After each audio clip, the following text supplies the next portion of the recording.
এই সেই সুন্দরবন, যেখানে সদ্যজাতের মাথায় আচ্ছাদন জোটে না, শৈশবে যাদের বস্ত্র জোটে না, দুবেলা দুমুঠো আহার জোটে না যাদের, এবং বছরের বিভিন্ন সময় প্রাকৃতিক দুর্যোগে যাদের জীবন দুর্দশাগ্রস্ত,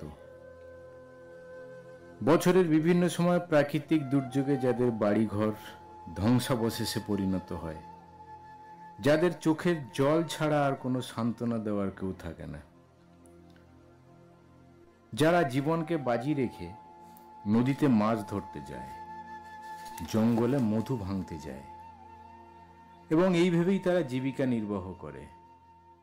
কোনো কোনো সময় তারা বাঘের এবং কুমিরের শিকারও হয়। এখানকার মানুষের একমাত্র ভরসা কৃষিকাজ, কিন্তু প্রাকৃতিক বিপর্যয়ের কারণে সেটি আজ বিপন্ন। কিন্তু সুন্দরবন মানুষের বিকল্প আয় হিসাবে ছোট ছোট পুকুরের মাছ চাষই একমাত্র ভরসা। তাই তো কুলতলি মিলন তীর্থ সোসাইটির উদ্যোগে এবং central inland fisheries research institute CIFRI এর সহযোগিতায় সুন্দরবনের অবহেলিত পরিবারের স্বনির্ভরতার লক্ষ্যে 26শে মার্চ 2025 কুলতলিতে অনুষ্ঠিত হলো Central Inland Fisheries Fisheries productions contribute from capture fisheries is 1 million metric ton, and today we are gathered to see how this inland fish production will increase from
একটি শাল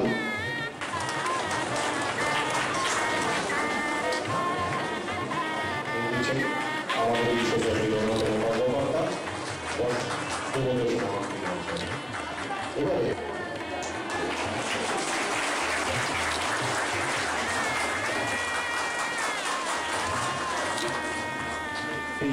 আমাদের সকলের প্রিয় এবং শ্রদ্ধেয় সোসাইটির প্রতিষ্ঠাতা সভাপতি মাননীয় শ্রী জগন্নাথ মহাশয়কে কিছু আমাদের প্রজেক্ট সায়েন্টিস্ট আপনাদের সঙ্গে অনেক দিনের ডক্টর স্নেহা ভট্টাচার্য মহাশয়, আমাদের সৌরভ নন্দী মহাশয়,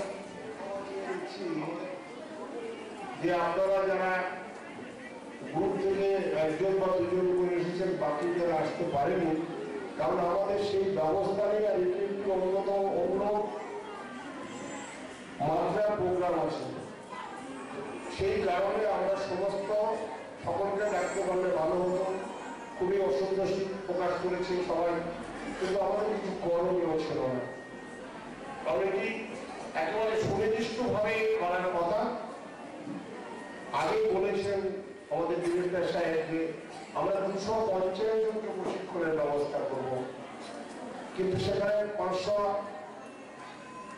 অধিক 570 জন ইতিমধ্যে সাইন করেছেন, বাইরে বসে আছে কিছু 540টা চেয়ারের ভিতরে আছে, বাইরে সব দাঁড়িয়ে আছে। বাইরে তাদেরকে আভ্যন্তরীণ প্রশিক্ষণ এবং সচেতনতা শিবির কেন এই প্রোগ্রাম আজকে আমরা গ্রহণ করেছি, আপনারা ইতিমধ্যে সবাই জেনে ফেলেছেন। লাস্ট 5-6 বছর ধরে স্বাধীনতা অনেকগুলি বছর পরে আমাদের সুন্দরবনের মায়েরা, মেয়েরা, বোনেরা কিভাবে প্রতিষ্ঠিত হবে, নিজেদের পায়ে দাঁড়াবে, তাদের পরিবার পরিজনকে রক্ষা করবে, সেটি একটি কম্পিটিশন, একটি প্রতিযোগিতা শুরু করেছিলেন।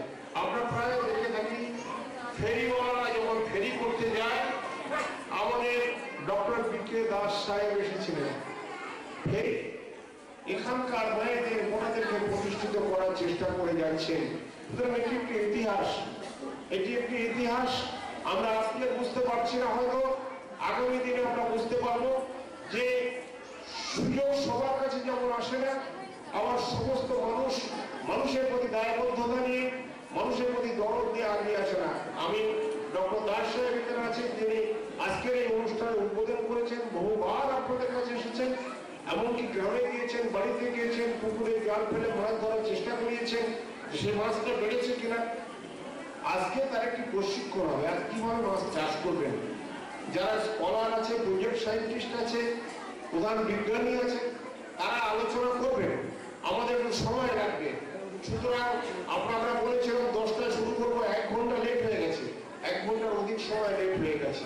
আরো একটি বিষয়, আপনারা সবাই সিদ্ধান্ত গ্রহণ করেছিলেন, আমরা ঠিক করেছিলাম 20 তারিখে এই প্রোগ্রাম এবং কর্মসূচি করব।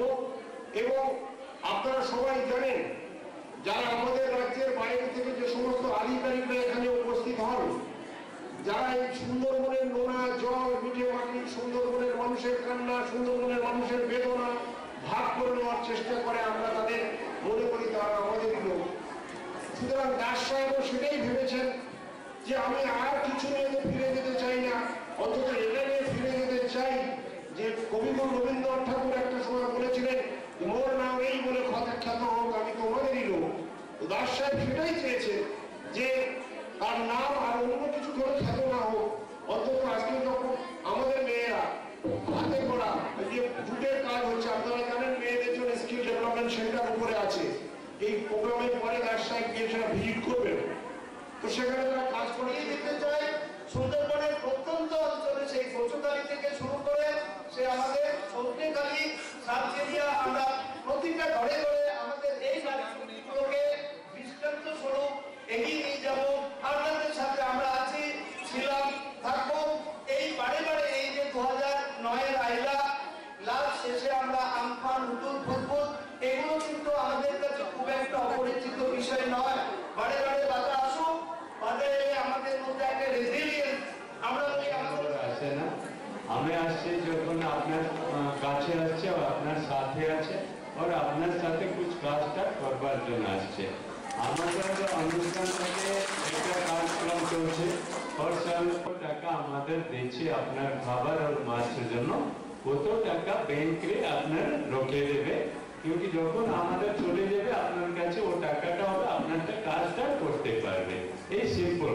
और আপনার কাছে আমাদের 1 টাকা भी নেই না, নিচ্ছে কি হ্যাঁ, ওই টাকা দিচ্ছে আমার তো এইসব সিস্টেম আপনার ডেভেলপ করনা চাইছে। আমি চাইছি হর মাই যখন जितना আমাদের প্রজেক্ট আছে जो জীবিকা থাকে, जैसे এখানে সুন্দরবন में जो ফ্যামিলি আছে उसमें 60-70% ऐसी फैमिली আছে।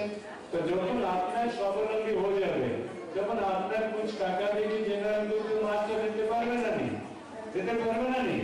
तो वही है, गांव में समृद्धि, महिला समृद्धि होने से गांव का उन्नति और देश का उन्नति होगा।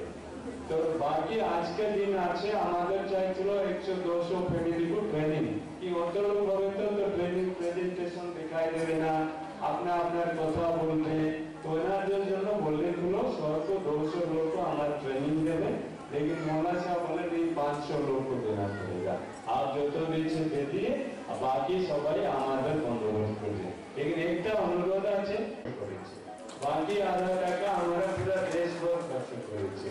তো আমাদের ডিডিজি সাহেব আসছিল, ডিজি সাহেব আসছিল, সবাইকে এখানে নিয়ে আসে ওনারা যেন আমাদের এখানে কি কাজ করেছে ওনারা জানবে और आगामी दिनों में कुछ ज्यादा টাকা দেবে তো এখানে করে দেবে। যখন আমাদের 500 লোক দিয়েছে জানি লাস্ট ইয়ার 1000 লোক দিয়েছে, इस साल भी जो अप्रैल से दिसंबर के जन्म जैसे हमारा भी और 1000 लोग এখানে দেবে। तो ज्यादा है तो कम देते करना एक আমাদের हर साल जो भी डायरेक्टर থাকবে কি जो भी है আমি চাইছি এখানে 1000 বেনিফিশিয়ারি को महिला को মায়ের জন্য তো নেবে। আপনার कोई যোগ হবে না, আমাদের চাইছে আপনার ওই টাকার জন্য আপনার কেসে মাল্টিপ্লাই করবে, बैंक में अकाउंट खोलবে আর बैंकर সাথে আপনার জড়ে দেবে, वहां पर लोन भी আপনার নিতে হবে, लेकिन ईमानदारी से কাজ করবার আছে। আমাদের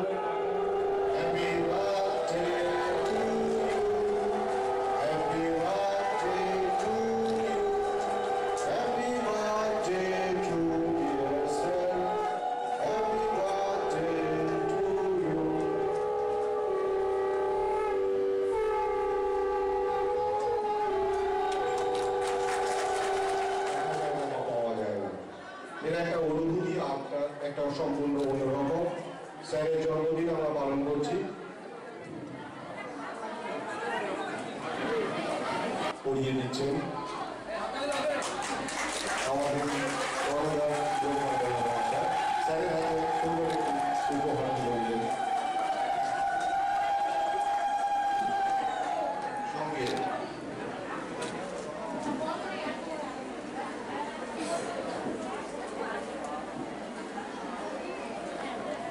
শার্ট এবং প্যান্টের পিস তুলে দেওয়া হবে।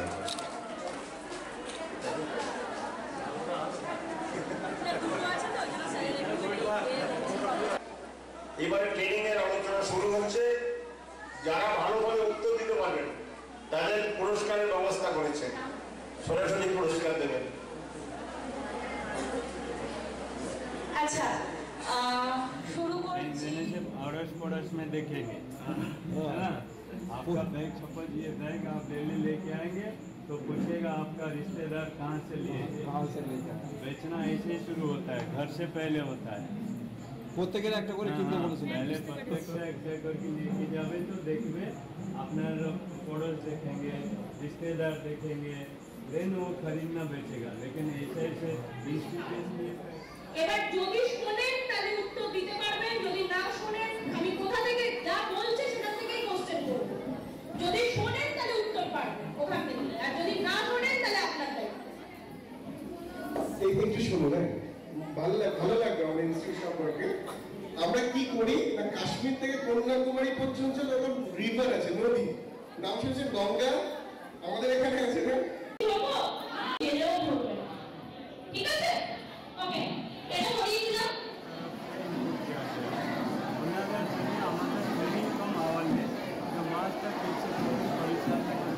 খাবারটা কেমন দেবে, বিমারি করছে তো কেমন পরিচালনা করবে, और जल परिचालना करবে, সবাই জন্য আজকে একটা ট্রেনিং ছিল। उसके साथ এখানে তো শিক্ষার জন্য কনজারভেশন অ্যাওয়ারনেস ছিল, ওইটার জন্য সব মাইক এখানে উপস্থিত করেছে। আর আমাদের চাইছে এইসব আপনারও শিখবে তো আপনার যত और अधिक उत्पादन होते पारे और आगे उनका आर्थिक स्वावलंबी होते।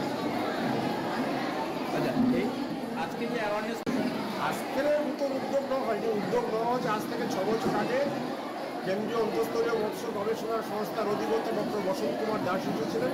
তিনি বললেন যে সুন্দরবন মিঠে জলে মাছ চাষের মধ্য দিয়ে যারা গ্রামের মহিলারা আছে তাদেরকে স্বনির্ভর করা যেতে পারে, এটি স্বপ্ন দেখেছিলেন। তো আজকের দিনে দাঁড়িয়ে ক্যাম্পাসের বাইরে প্রশিক্ষণ, আভ্যন্তরীণ ক্ষুদ্র মৎস্য ব্যবস্থাপনার উপর গণসচেতনতার একটি প্রোগ্রাম, যে প্রোগ্রামে প্রায় 1000 মহিলা এসেছেন। আপনারা দেখছেন সকাল 10টায় শুরু হয়েছে, চলবে 5টা পর্যন্ত। এই সময়কালের মধ্যে তাদের প্রশ্ন উত্তর থেকে শুরু করে 3টে সেশনে ভাগ হয়েছে এবং এটি গুরুত্বপূর্ণ অধ্যায়। আমরা বলতে পারি সর্বাধিক সময়ের মধ্যে প্রযুক্তি প্রশিক্ষণ একসঙ্গে দিয়ে এবং ইনপুট দিয়ে যেভাবে সুন্দরবনের মহিলাদের স্বনির্ভর করার জন্য নতুন একটি অধ্যায়ের সূচনা হলো।